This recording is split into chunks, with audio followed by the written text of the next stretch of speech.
Hey, what's up guys, Larry here, and today we are going to watch this video that Mick Foley dropped that has been pretty much making rounds everywhere.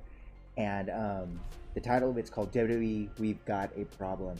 And I have watched it, but I'm gonna really sit and analyze what this means, because after watching this, I just knew, like, Mick Foley touched on something that I didn't really, I think we all knew, but it wasn't until Mick Foley presented it this way I felt that, wow, he's got a point. Like, this is something that is almost like groundbreaking. So let's take a look at this real quick. Hello, this is the hardcore legend Mick Foley. I'd like to title this video WWE We've Got a Problem, because I think you do. And that problem is that WWE is no longer the place for talent to aspire to. Part of it is because AEW is doing a great job of attracting great talent, proven talent, building other talent, creating storylines, but part of it is a problem of your own making. So I want to touch basis on this. So Mick Foley says that WWE has become a place that wrestlers don't want to aspire to go to. And I think a big reason of that is what we've been learning over the past few weeks about WWE's decisions. Now, obviously, we started seeing the trend happening with, like, for example, Karrion Kross. Karrion Kross was the NXT champion. He was dominant. He was beating people like Finn Balor, and just like beating people clean, looking like a dominant big guy. And so people were going, as soon as he goes to WWE, I mean, even me, I think he's got the tools to become a big time player. He goes to WWE, and the first thing that happens is, with holding the NXT title, is he loses to Jeff Hardy. This is no disrespect towards Jeff Hardy. I've been a huge Jeff Hardy fan for a very long time, but that is not how you treat your champion over at NXT. So fast forward to now. As of this week, as of today actually, this was pretty much the last NXT show before we see the rebranding of NXT. And one thing that's crazy is, and the reason why I say crazy is because there's been nothing wrong with NXT. If anything, NXT is the closest thing that they have to AEW, which is, you know, great storylines, but really, really good wrestling.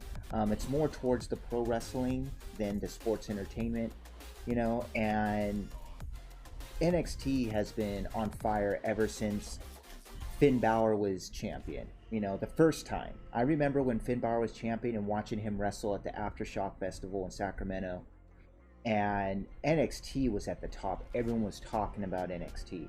And then, you know, it had some little roller coasters here and there, but it always was a solid show, all the way up to great shows. NXT TakeOver pay-per-views were awesome. So going back to what Mick Foley said, is now we know that NXT is going to be rebranding. And by all the rumors and the news reports are stating that WWE and NXT, now being controlled by Vince McMahon, they're not going to be looking for indie wrestlers. They're not going to be looking to sign indie wrestlers into NXT and then to move them to the roster, to the main roster. They're going to be scouting and looking for up and coming wrestlers. So basically what they're going to do is they're going to pretty much either scout for new wrestlers. For example, Gable Stevenson, Olympic gold medalist in wrestling. Now it's being rumored that WWE is wanting to sign him. Now, I don't know a whole lot about him in regards to his history of being a wrestling fan, but obviously that's a huge opportunity, and for all we know, he might be the next big thing, you know? But those are the kind of routes that we're going to see WWE doing. They're going to go out and look for possible opportunities in getting someone to come into the WWE, whether they're star power or they just recruit somebody.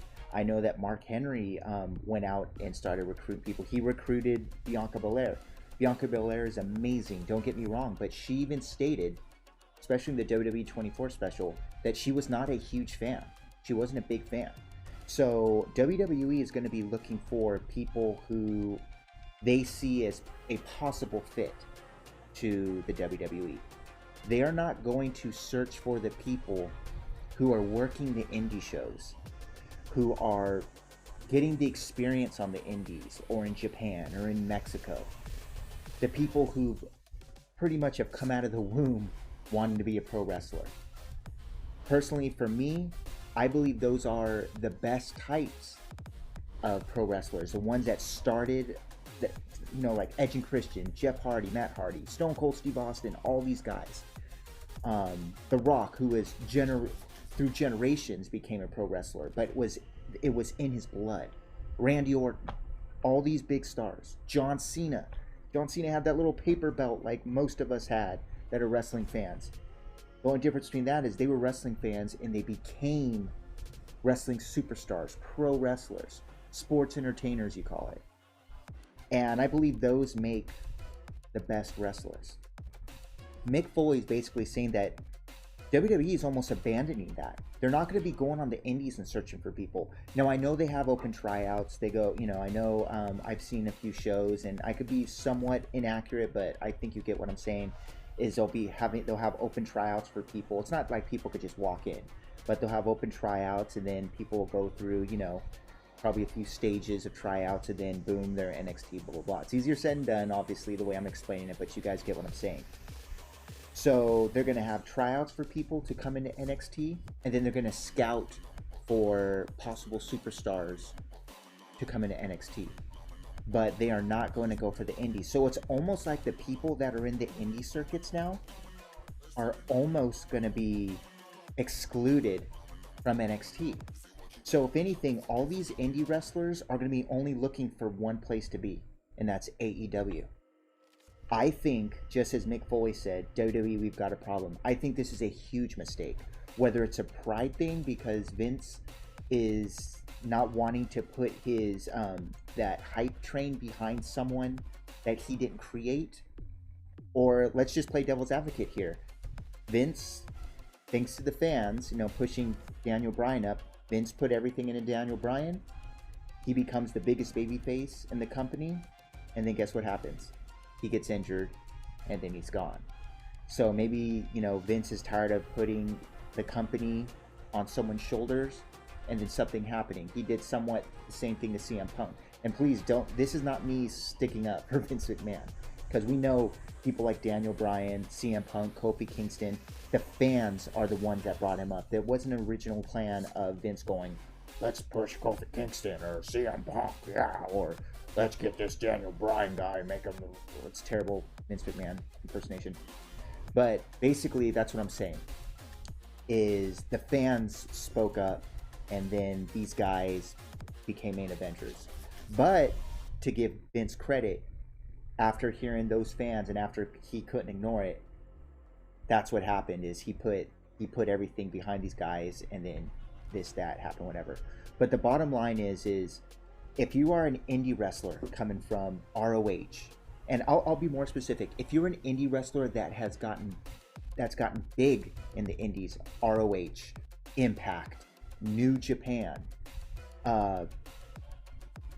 even AEW, because AEW is going to release people in the future. I mean, that's just common business. Is the WWE going to give you the time of day? You know, it's almost like you need to be a nobody that has the look, the possible drive, and the possible athleticism and mic skills, and you could be a WWE superstar. It has nothing to do with getting on the indies like Stone Cold Steve Austin did and The Undertaker did, you know, and all these guys did, you know, Daniel Bryan, CM Punk, AJ Styles. It seems like WWE doesn't want that anymore. It's like they want to separate themselves, going, okay, this is what AEW/NXT is. We are WWE. We are almost saying we are above that. And as Mick Foley's saying, I think that's a huge problem, because pro wrestling is pro wrestling. And I don't know, guys. Let's continue with this. We've got about a minute left. I think younger talent sees the way that developmental characters are cut or left by the wayside, or in the case of Karrion Kross, greatly watered down and even made a joke of when they debut on the main roster. If it's not broke, don't fix it.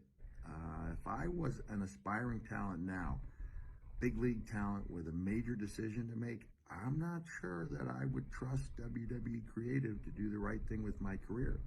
You guys did wonders with me back in the day. That was a different time, different place. If it was today, I'm not sure I would trust the powers to be with my career in their hands.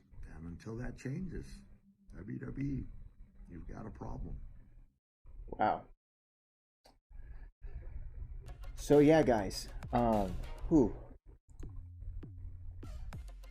So yeah, guys. He pretty much, you know, obviously Mick Foley knows more than me. He pretty much said everything that I was talking about.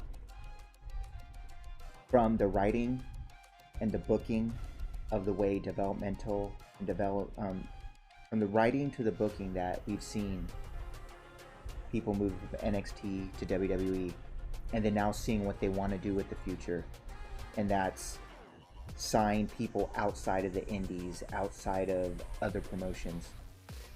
If I was a pro wrestler, an aspiring pro wrestler now, I would not want to be in WWE. Of course, everyone wants to be a superstar. Everyone wants the fame and the fortune and the money and stuff like that. To be a WWE superstar is a big thing.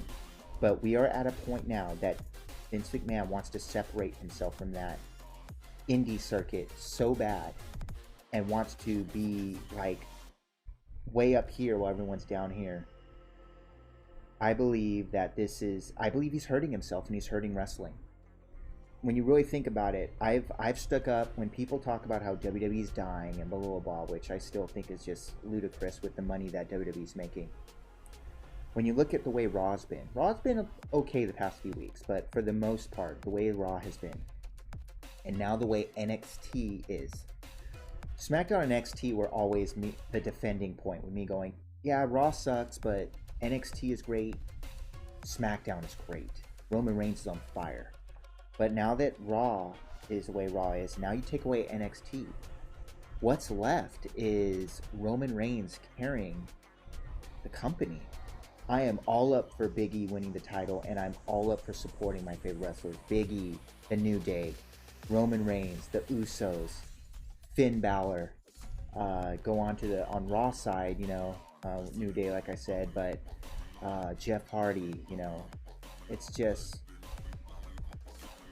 Keith Lee, you know, you look at it and you go, if you took Daniel Bryan out of AEW right now, AEW would still be great. If you took out CM Punk and say Daniel Bryan, CM Punk, and Adam Cole, baby, didn't debut, we would still have solid wrestling. If you took Roman Reigns out of WWE right now, what would WWE have? That tells you a lot. And I know we have the AJ Styles still, and we have the Randy Ortons, but let's be real here. Let's be real here, guys. WWE, you've got a problem. Alright, guys, tell me what you think. Do you think what we've talked about is spot on, or am I just over my head and just talking out of my butt, you know? But let me know if you have any anything to say. Respectfully, please say it in the comments, and I look forward to hearing from you guys. But yeah, we'll see what happens next, guys, and can't wait for AEW Dynamite. All right, guys, take care. Peace.